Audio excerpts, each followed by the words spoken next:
కేరళం రాష్ట్రంలోని వయనాడ్ జిల్లాలో ఘోరం జరిగింది. అతి వర్షాలతో వరదల ఉధృతి పెరిగింది. అక్కడ టన్నెల్ వర్క్లో పనిచేస్తున్నటువంటి కార్మికులు ఆ వరద ఉధృతిలో చిక్కుకుపోయారు. మొత్తం బురదమయం.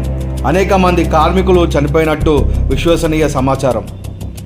అక్కడి ప్రాజెక్టులో పనిచేసే ప్రాజెక్ట్ మేనేజర్తో సహా అనేక మంది కార్మికులు చనిపోయినట్టు సమాచారం ఉంది. రెస్క్యూ ఆపరేషన్ కొనసాగుతుంది. రాష్ట్ర ప్రభుత్వం పూర్తి స్థాయిలో రెస్క్యూ ఆపరేషన్ నిర్వహిస్తూ ఉన్నారు. టన్నెల్ వర్క్లో పనిచేసేటువంటి కార్మికుడు ఇప్పుడు మాట్లాడుతున్నాడు, చూద్దాం.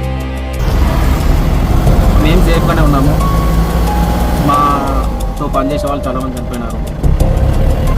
సెక్యూరిటీ వాళ్ళు కట్టేనే అంటున్నారు. హాస్పిటల్ తీసుకుని దాకా చనిపోయినారు చాలామంది. మా ఇంట్లో చాలామంది ఉన్నారు.